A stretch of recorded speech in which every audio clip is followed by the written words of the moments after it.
And we're live, ladies and gentlemen. We are live. Welcome to Benchley Night. Welcome to Benchley Night on the first day after the solstice.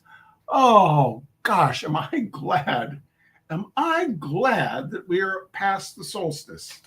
That time from like November 1st till December 21st, even though life is zooming past at a rate I would much prefer it was slower about,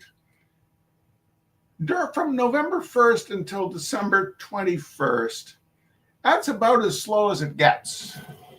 Oh, and it starts getting dark at about 4:10. Ugh.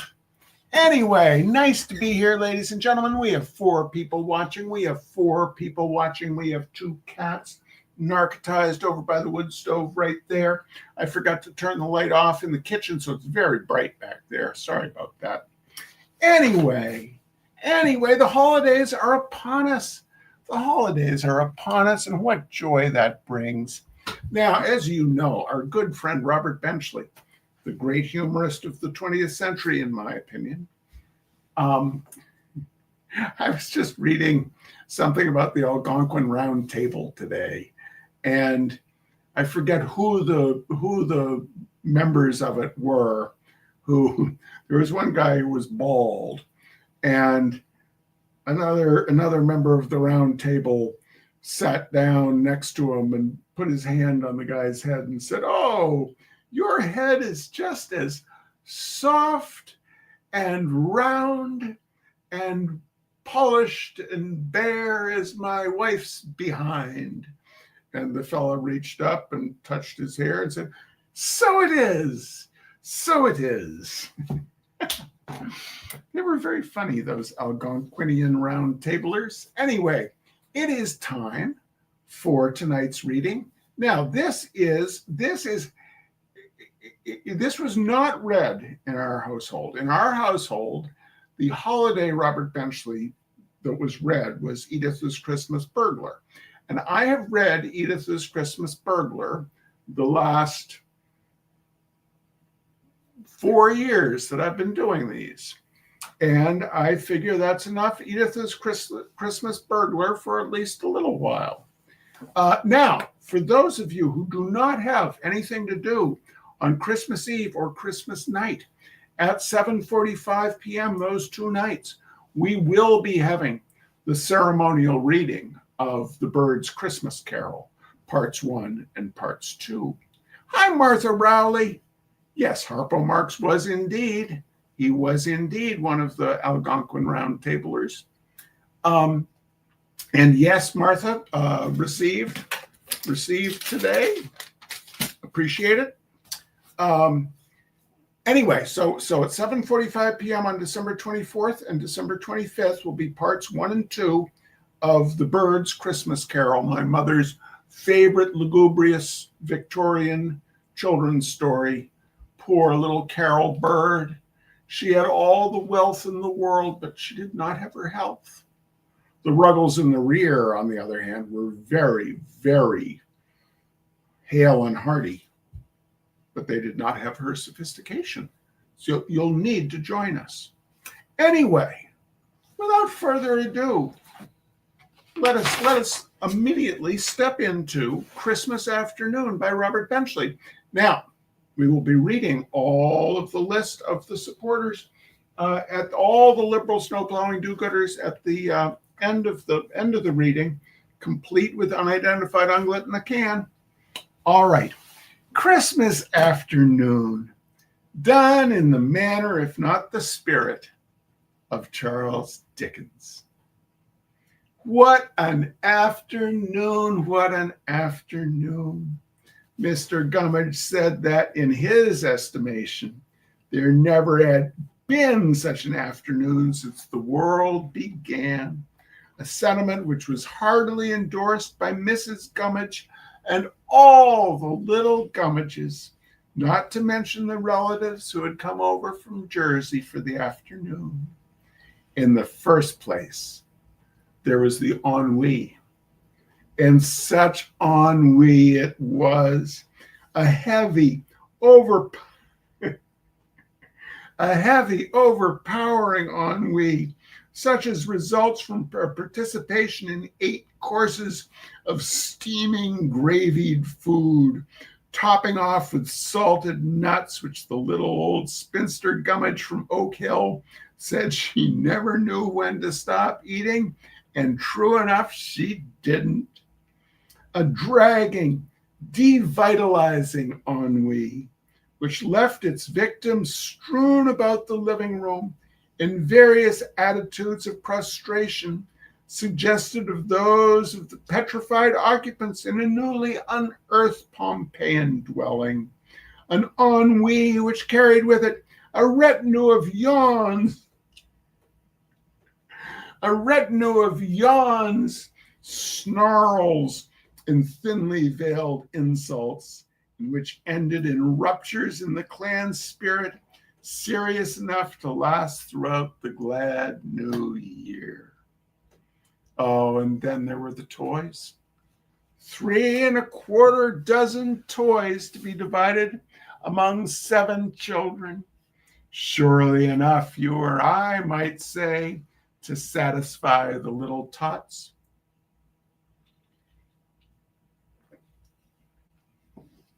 But that would be because we did not know these little tots.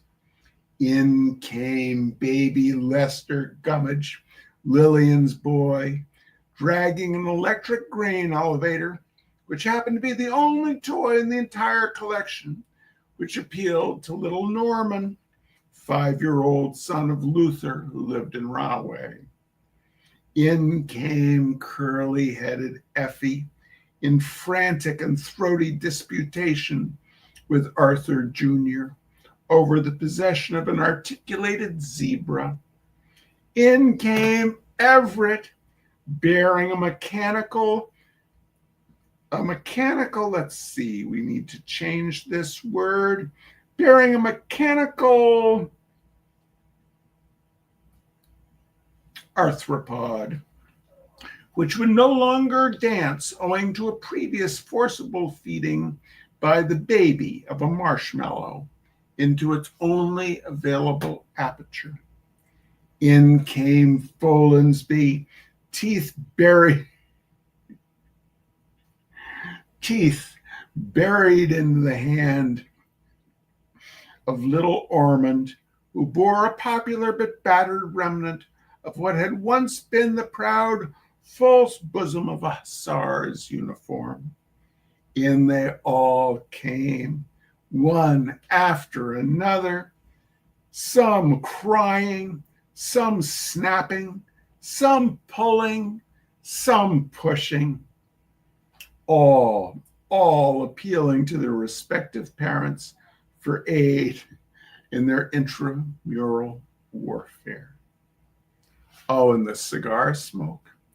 Oh, the cigar smoke. Mrs. Gummidge said she did not mind the smoke from a good cigarette, but would they mind if she just opened the windows for just a moment in order to clear the room of the heavy aroma of good cigars? Mr. Gummidge stoutly maintained that these were very good cigars indeed. His brother, George Gummidge, said that he likewise would agree they were. At which colloquial sally, both the Gummidge brothers laughed testily, thereby breaking the laughter record for the entire afternoon. Oh, let's just take a break right now, ladies and gentlemen. Carol Fulkerson says, holiday cheers to all. Geraldine Pontius says, hello and happy Christmas. And here's a picture, ladies and gentlemen. Here's a picture of the Gummidge family. What an afternoon indeed. Oh, my goodness. Oh, my goodness. Aunt Libby, who lived with George, remarked from the dark corner of the room that it seemed just like Sunday to her.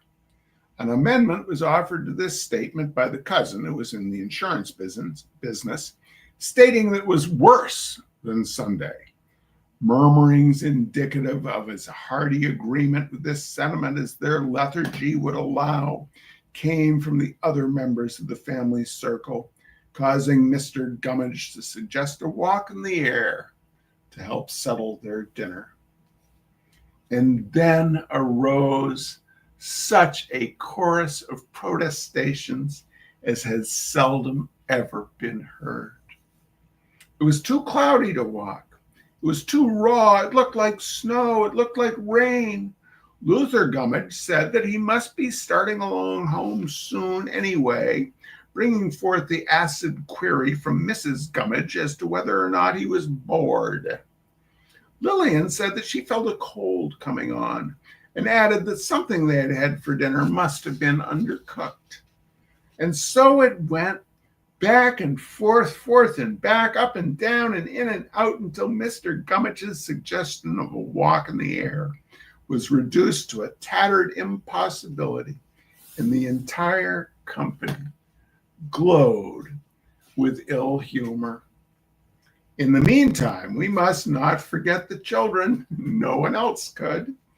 Aunt Libby said she didn't think there was anything like children to make a Christmas, to which Uncle Ray, the one with the Masonic fob, said, "No, thank God."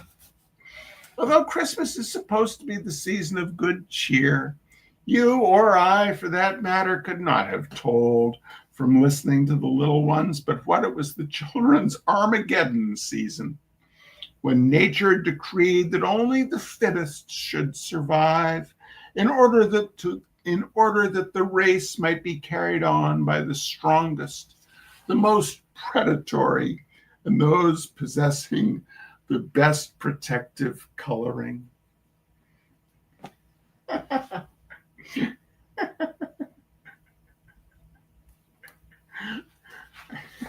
Robert Benchley is very funny.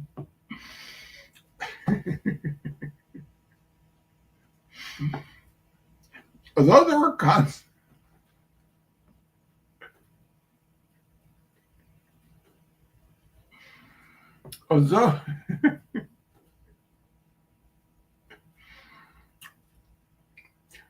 Although there were constant admonitions to Follansby to let Ormond have that whistle, now it's his, and to Arthur Jr. not to be so selfish, but to give the kitty car to Effie, she is smaller than you are, the net result was always that Follansby kept the whistle, and Arthur Jr. rode in permanent, albeit disputed, possession of the kitty car. Oh, that we mortals should set ourselves up against the inscrutable workings of nature. Oh, hello, hello, a great deal of commotion. That was Uncle George stumbling over the electric train, which had early in the afternoon ceased to function and which had been left directly across the threshold of a door. Here's the picture. Here's the picture of Uncle George.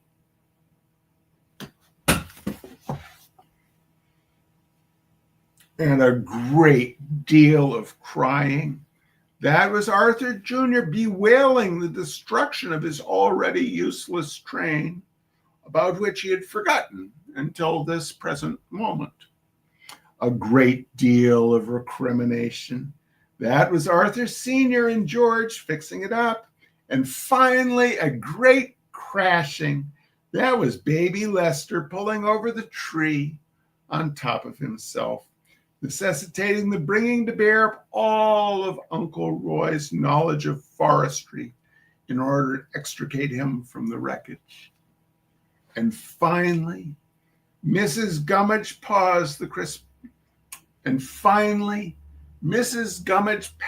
Christmas candy around. Mr. Gummidge afterward admitted that this was a tactical error on the part of his spouse. I no more believe that Mrs. Gummidge thought they wanted that Christmas candy than I believe that she thought that they wanted the cold turkey, which she later suggested.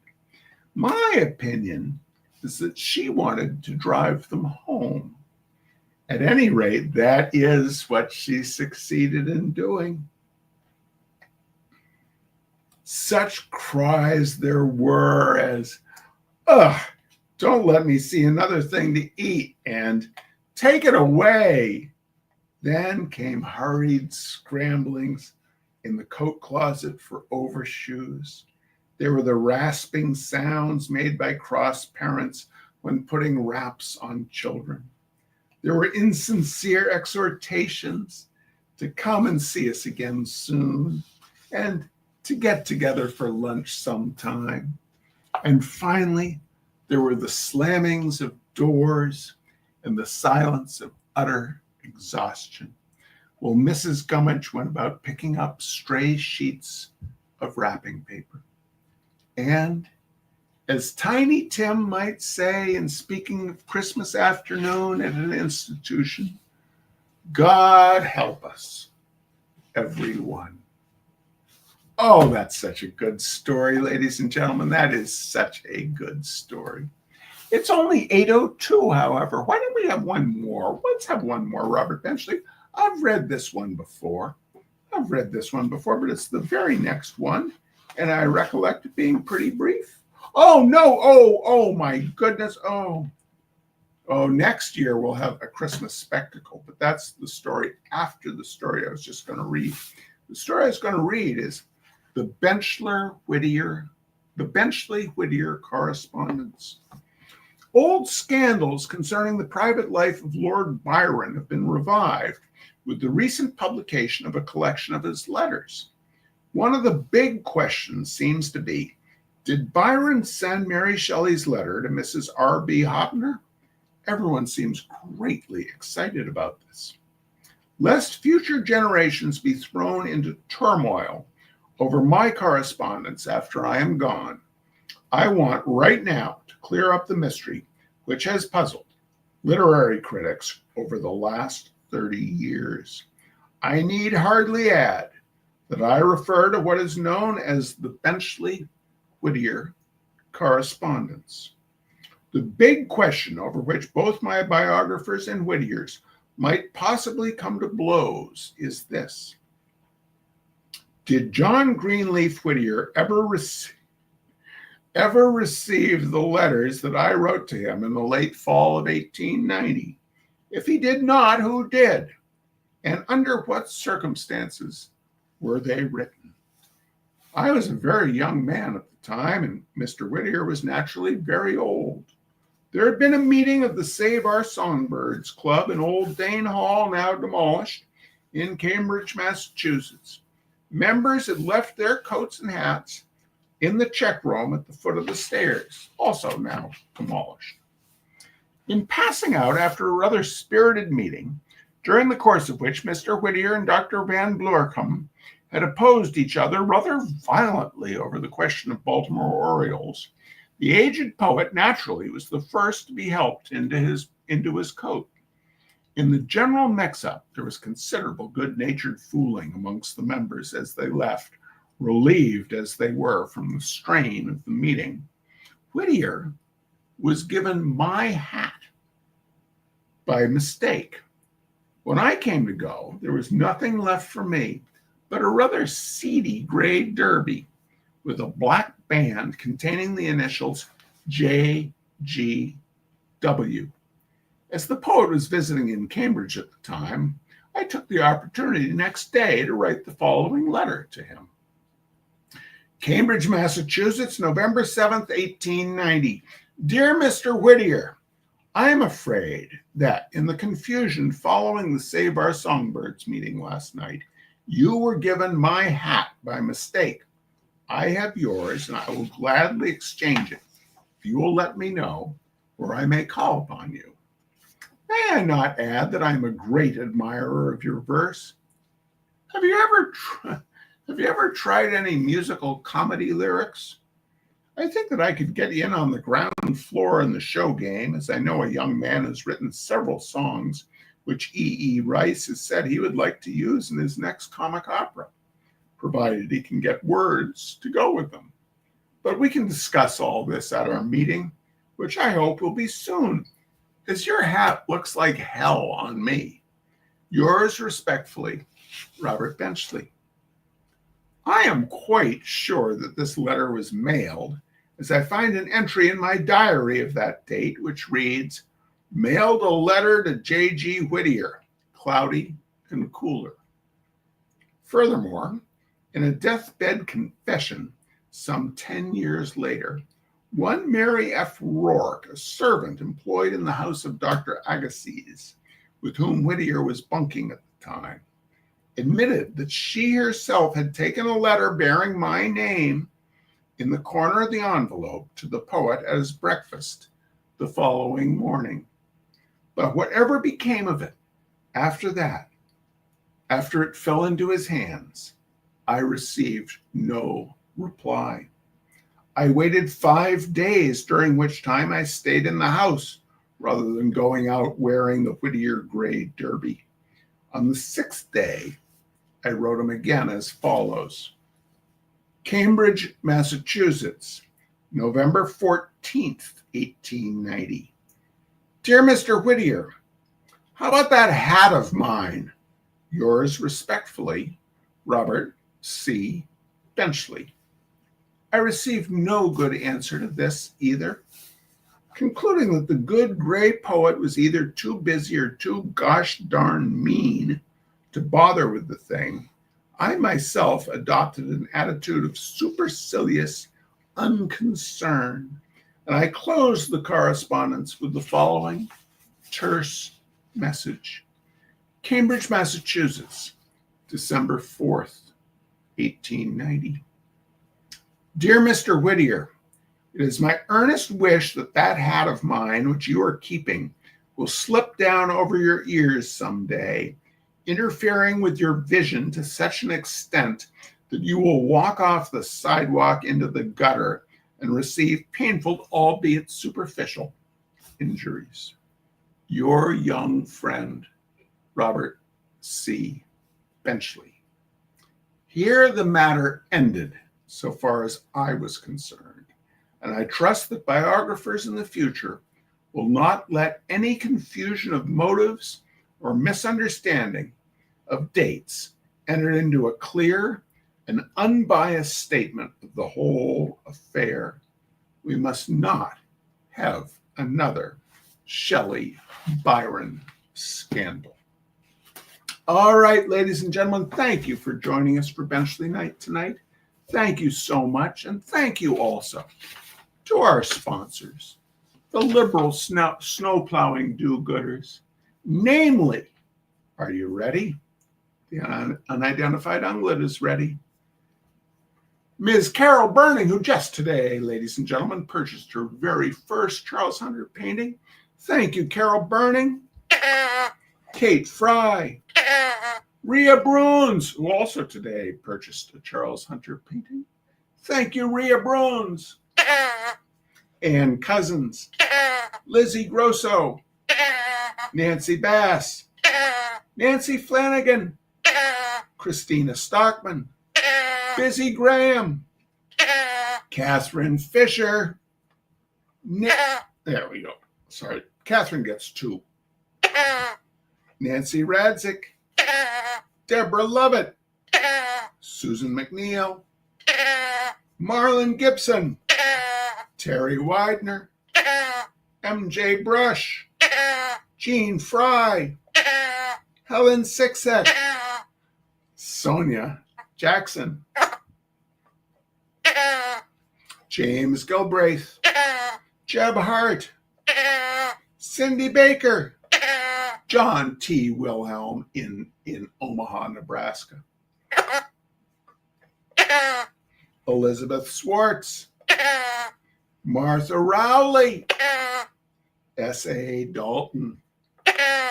And out there in Pittsburgh, Pennsylvania, out there in Pittsburgh, where the corn grows high.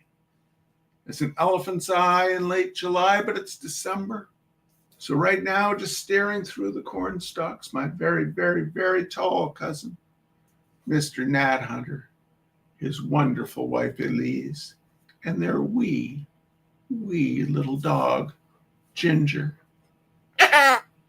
Thank you all so much. Thank you all so much for joining us on a Sunday night. And we'll be back on the 24th. For those with nothing to do, join us at 7:45 p.m. Eastern on Christmas Eve for part 1 of the Birds' Christmas Carol. And to all, a good night. Thank you all so much.